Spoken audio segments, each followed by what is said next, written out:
नमस्कार बच्चों, मेरा नाम है जमुनालाल मालवी। अपन आज के वीडियो में पढ़ेंगे कक्षा 10वीं सामाजिक अध्ययन में अध्याय 3। ठीक है, चलो।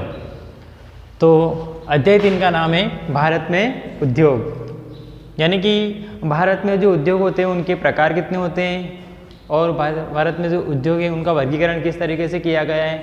अपन बात करें यहाँ पे कि भारत में उद्योग कितने प्रकार है, तो भारत के अंदर बहुत सारे उद्योग हैं। ठीक है, अनगिनत संख्या में जो उद्योग चलते हैं इनकी कोई संख्या काउंटिंग नहीं की गई है।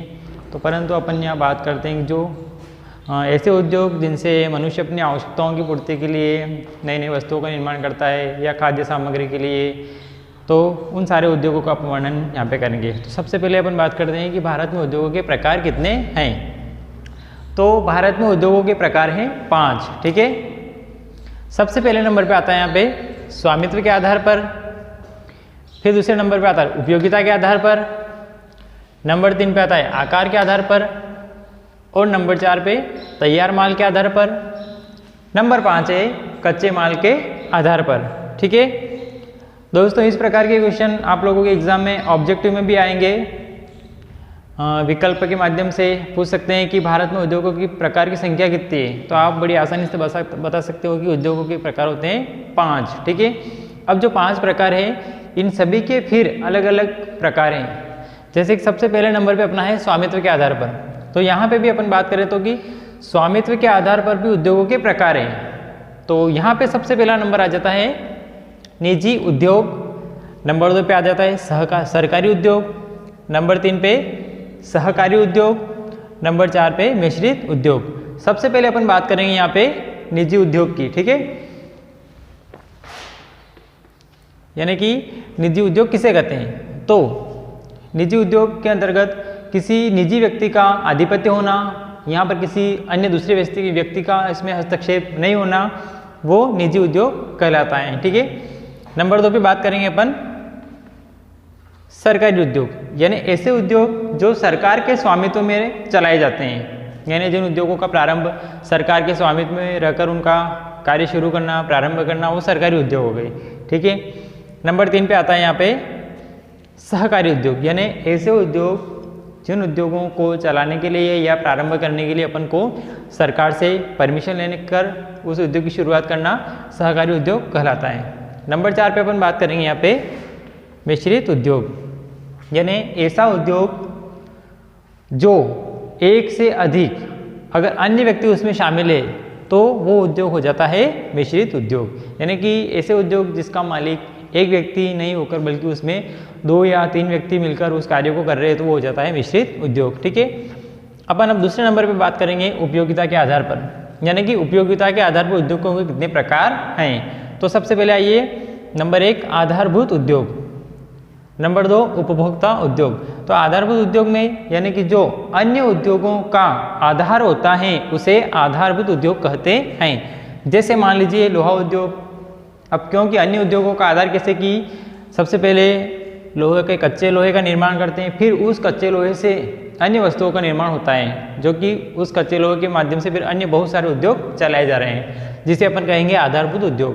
दूसरे नंबर पर आता है उपभोक्ता उद्योग। उपभोक्ता उद्योग के अंतर्गत मानव के जीवन में काम में आने वाली छोटी से छोटी वस्तुएं जिनका उत्पादन यहाँ पे किया जाता है, जैसे कागज उद्योग, चीनी उद्योग आदि, कपड़ा उद्योग, ये सारे उद्योग इस उपभोक्ता उद्योग के अंतर्गत आते हैं, जिससे एक उपभोक्ता अपनी आवश्यकताओं की पूर्ति बड़ी आसानी से कर पाता है। ठीक है, तीसरे नंबर पे बात करेंगे अपन आकार के आधार पर उद्योग। तो यहाँ पे कि आकार के आधार पर उद्योग के कितने प्रकार हैं। तो आकार के आधार पर भी उद्योग के 4 प्रकार हैं। सबसे पहला है बृहद उद्योग, दूसरा है मध्यम उद्योग, तीसरा है लघु उद्योग, चौथा है कुटीर उद्योग। सबसे पहले अपन यहाँ पे बात करेंगे बृहद उद्योग की, यानी बृहद उद्योग क्या है।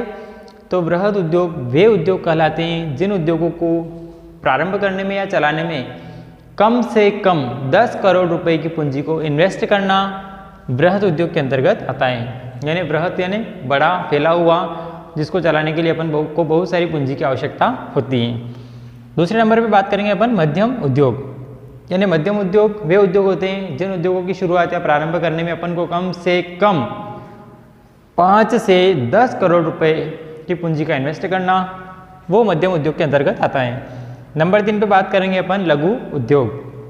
तो लघु का मतलब हो जाता है छोटा, यानी जिन उद्योगों को चलाने के लिए कम से कम 3 से 4 लाख या 5 लाख तक का पैसा इन्वेस्ट करना लघु उद्योग के अंतर्गत आता है। और नंबर 4 पे बात करेंगे अपन कुटीर उद्योग। यह उद्योग एक ऐसा उद्योग होता है जो परिवार के सदस्यों के सहयोग से चलाया जा सकता है, यानी इसमें कोई पूंजी इन्वेस्ट नहीं करना पड़ती है। कुटीर उद्योग यानी अपन अपने स्थानीय क्षेत्र के अंतर्गत भी इसको चला सकते हैं, इसमें परिवार के सदस्य मिलकर ही इस उद्योग की शुरुआत कर सकते हैं, ठीक है, जिसको बड़े आसानी से अपन प्रारंभ कर सकते हैं। चौथे नंबर पे अपना है तैयार माल के आधार पर। अब तैयार माल के आधार पर भी उद्योग 2 प्रकार के होते हैं। नंबर 1 भारी उद्योग, नंबर 2 हल्के उद्योग। तो भारी उद्योग में भारी वस्तुओं का निर्माण किया जाता है, जैसे कृषि के यंत्र, ट्रैक्टर, मशीन आदि का उत्पादन यहाँ पर किया जाता है, ठीक है। नंबर 2 पे बात करेंगे अपन हल्के उद्योग। हल्के उद्योग के अंतर्गत वे सारी वस्तुएं आती हैं या उन सारी वस्तुओं का निर्माण होता है जो मनुष्य के दैनिक जीवन में काम में आने वाली छोटी से छोटी वस्तु का निर्माण यहाँ पर किया जाता है, जैसे बच्चे के खिलौने या घर के अंदर काम में आने वाली छोटी छोटी वस्तुओं का उत्पादन यहाँ पे इस हल्के उद्योग के अंतर्गत किया जाता है, ठीक है। अब अपन बात करेंगे नंबर 5 पे अपना आ रहा है कच्चे माल के आधार पर उद्योग, यानी कि कच्चे माल के आधार पर उद्योगों के कितने प्रकार हैं। तो कच्चे माल के आधार पर उद्योगों के प्रकार है 3। सबसे पहला है कृषि पर आधारित उद्योग, दूसरा है खनिज पर आधारित उद्योग और तीसरा है वन पर आधारित उद्योग। तो सबसे पहला उद्योग अपना आ रहा है कृषि पर आधारित उद्योग, यानी कि ऐसे उद्योग जिन उद्योगों को कच्चा माल कृषि से प्राप्त होता है वो कृषि पर आधारित उद्योग कहलाते हैं। दूसरे नंबर पर बात करेंगे अपन खनिज पर आधारित उद्योग। तो वे उद्योग जिन उद्योगों को कच्चा माल खनिज से प्राप्त होता है वे खनिज पर आधारित उद्योग कहलाते हैं। तीसरे नंबर पर आता है वन पर आधारित उद्योग, यानी कि वे उद्योग जिन उद्योगों को चलाने के लिए कच्चा माल या सामग्री वनों से प्राप्त होती हैं वो कहलाते हैं वन पर आधारित उद्योग, ठीक है। तो आपको पूरा वीडियो अच्छे से समझ में आ गया होगा कि अपन यहाँ पे बात कर रहे थे कि भारत के अंतर्गत उद्योगों के प्रकार कितने होते हैं। तो आप बड़ी आसानी से उसका आंसर यानी सवाल का जवाब दे सकते हो कि भारत के अंतर्गत उद्योगों के प्रकार होते हैं 5। और अपन ने जो 5 उद्योगों के प्रकार लिखे हैं इनके भी फिर अलग अलग प्रकार हैं। तो आप अच्छे से याद रखिए कि स्वामित्व के आधार पर उद्योगों के प्रकार होते हैं 4, उपयोगिता के आधार पर उद्योग के प्रकार होते हैं 2, आकार के आधार पर उद्योगों के प्रकार होते हैं 3 और तैयार माल के आधार पर उद्योगों के प्रकार होते हैं 2 और अपना आखिरी है नंबर 5 पे कच्चे माल के आधार पर उद्योगों के प्रकार होते हैं 3, ठीक है दोस्तों। तो आप ये पूरा जो टॉपिक था इसको अच्छे से समझिए। अगर इसमें कुछ डाउट लगे या कुछ तो आप प्लीज़ कमेंट्स में लिखिए।